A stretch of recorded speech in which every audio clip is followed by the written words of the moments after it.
আল্লাহ রাসূল সাল্লাল্লাহু আলাইহি ওয়াসাল্লাম মক্কাতে তিনি বাইতুল মাকদাসের দিকে হয়ে নামাজ পড়তেন। কোন দিকে হয়ে? মক্কায় 13 বছর, মদিনায় 1 বছর, মোট 14 বছর তিনি বাইতুল মুকাদ্দাসের দিকে হয়ে তিনি সালাত আদায় করতেন। কিন্তু বিশ্বনবীর অন্তরে কোনো যাতনা ছিল না, কোনো কষ্ট ছিল না। এর কারণ মক্কায় যখন ছিলেন তখন মক্কার ভেতরে কাবা ঘর আছে না নাই? রাসূলুল্লাহ সাল্লাল্লাহু আলাইহি ওয়াসাল্লাম এমন ভাবে বাইতুল মুকাদ্দাসের দিকে দাঁড়াতেন যাতে আগে সামনে কাবা পড়ে, তারপরে বাইতুল মুকাদ্দাস। সুবহানাল্লাহ পড়ে। কি ইন্টেলেক্ট! বিশ্বনবী সাল্লাল্লাহু আলাইহি ওয়াসাল্লামের ইন্টেলেক্ট দেখেন, বুদ্ধিমত্তা দেখেন। কারণ কাবার চারদিকে যে কোনো জায়গায় দাঁড়িয়ে নামাজ পড়া যায়, তখনও কাবাকে কিবলা বানানো হয় নাই। সালাত করতে হবে বাইতুল মুকাদ্দাসের দিকে হয়ে। তো বিশ্বনবী সাল্লাল্লাহু আলাইহি ওয়াসাল্লাম বাইতুল মুকাদ্দাসের দিকে হয়েই পড়তেন, কিন্তু এমন ভাবে দাঁড়াতেন যাতে সামনে কাবা পড়ে। সামনে কি পড়ে? আলহামদুলিল্লাহ। বিশ্বনবী এইভাবে নামাজ পড়তেন। নবুয়তের প্রথম 13 বছর তিনি এভাবেই নামাজ পড়লেন। হিজরতের আদেশ আসলো, নবী সাল্লাল্লাহু আলাইহি ওয়াসাল্লাম মক্কা থেকে মদিনায় হিজরত করলেন।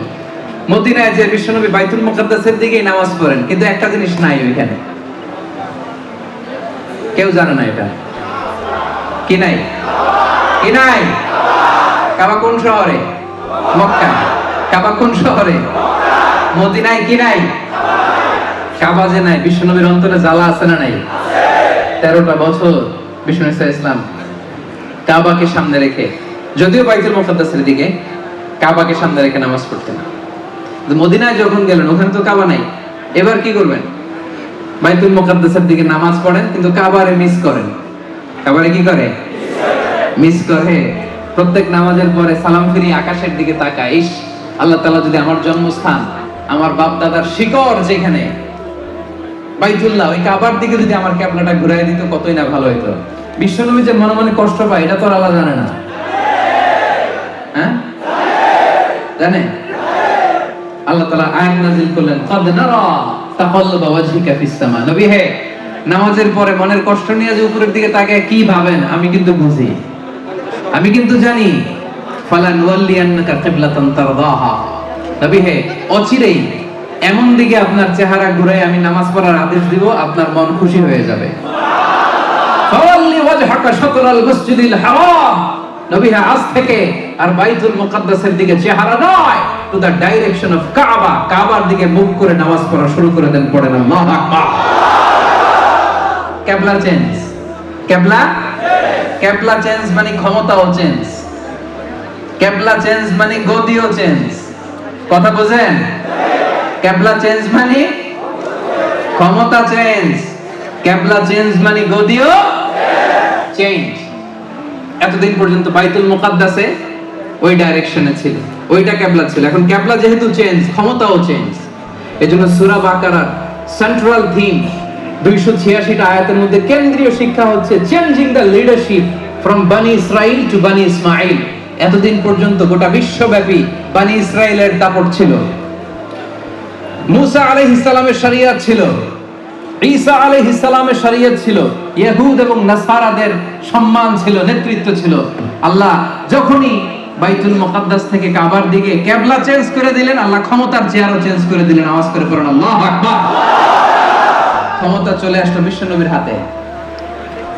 চেঞ্জিং দ্য লিডারশিপ ফ্রম বানি ইসরাইল টু বানি ইসমাইল। বানি ইসরাইল থেকে বানি ইসমাইল। বিশ্বনবী সাল্লাল্লাহু আলাইহি ওয়াসাল্লাম আল্লাহর নবী ইসমাইল আলাইহিস সালামের বংশধর। বিশ্বনবীর কাছে লিডারশিপ চলে আসলো। বিশ্বনবী সাল্লাল্লাহু আলাইহি ওয়াসাল্লাম এখন আর বাইতুল মুকাদ্দাসের দিকে ফিরে নামাজ পড়ে।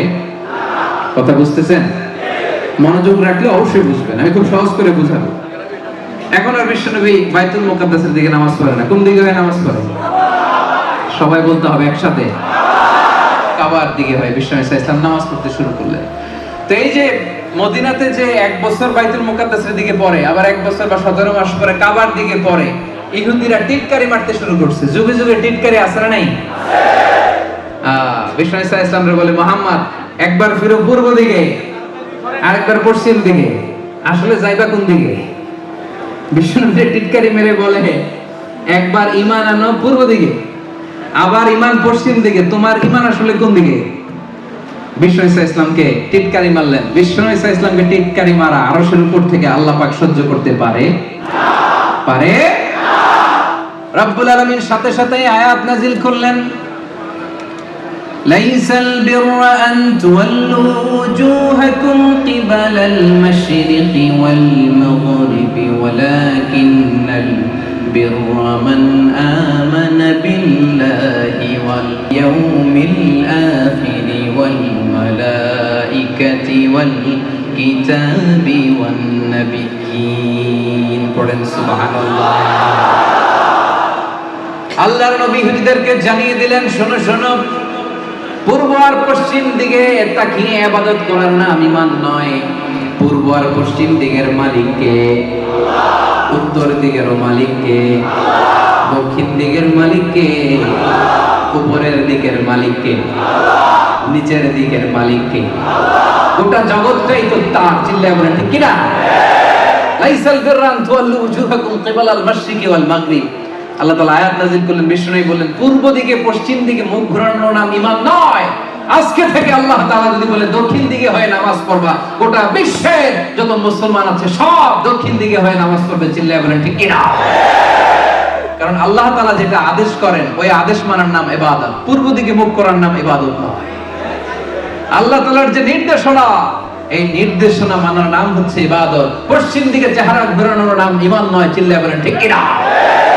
এজন্য আল্লাহ তাআলা কোন জিনিস পালন করাকে ঈমান বলে, কোন কর্মসূচিতে নিজেদের নাম লেখালে মুমিন আর মুত্তাকি হওয়া যায়, সেটার একটা বর্ণনা সূরাতুল বাকারার 177 নম্বর আয়াতের মধ্যে বিস্তারিত দিয়ে দিলেন। পড়েন আল্লাহু আকবার। এজন্য রব্বুল আলামিন বলেন, শোনো শোনো, পূর্ব আর পশ্চিম দিকের দিকে তাকালে, চেহারা ঘোরালে পুণ্য পাওয়া যায় না, সওয়াব পাওয়া যায় না, নেক আমল হয় না। নেক আমল হয় কোন কোন কাজ করলে ঈমান আসে, কোন কোন কাজ করলে তার লিস্ট শোনো। 1 নম্বরে হলো মান আমানা বিল্লাহ। ঈমান আনতে হবে একজনের উপর, তিনি কে? একজনের উপর ঈমান আনতে হবে। আসল পুণ্য হচ্ছে আল্লাহর উপর ঈমান আনা। 5টা জিনিসের উপর যে ঈমান আনতে হবে আল্লাহ তাআলা বর্ণনা শুরু করলেন। প্রথম, ঈমান আনতে হবে একজনের উপর, তিনি কে? জোরে বলেন, তিনি কে? তিনি কয়জন? নাকি 2 জন? নাকি 3 জন? চিল্লায় বলেন কয়জন? আমাদের রব একজন। চিল্লায় বলেন তিনি কে? আল্লাহ আমার রব, এই রবই আমার সব। আল্লাহ আমার রব, এই রবই আমার সব।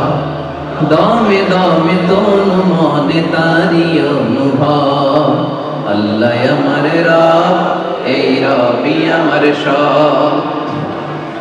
তোমার দুনিয়াতে আমি যেদিকে তাকাই, অথই দরিয়াতে ডুবে আছি সবাই। পাখ পাখালির গানে শুনি তাসবিহ কলরব, তাসবিহ কলরব। পড়েন, আল্লাহ আমার রব।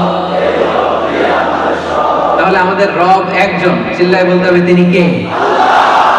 তিনি এক, তিনি একক, তার কোনো শরীক নাই। আমরা শুধু তাকে মানি। মান আমানা বিল্লাহ, প্রথম পুণ্যের কাজ হচ্ছে যে আল্লাহর উপর ঈমান আনে। আল্লাহর উপর বিশ্বাস করা মানে পৃথিবীতে যত শক্তি আছে, যত মহাশক্তি আছে, যত ফোর্স আছে, সব কিছুকে অস্বীকার করে এক মহাশক্তির কাছে বা সামনে নিজেকে নত করা, নিজেকে সঁপে দেওয়া। চিল্লায় বলে ঠিক কিনা? মান আমানা বিল্লাহ, আল্লাহর প্রতি বিশ্বাস করা মানে মানব রচিত যত মতবাদ আছে, যত দাসত্ব আছে, এই দাসত্বের শৃঙ্খলে কুঠারাঘাত করে এক শক্তির সামনে সিজদায় লুটিয়ে পড়া। চিল্লায় বলেন ঠিক কিনা?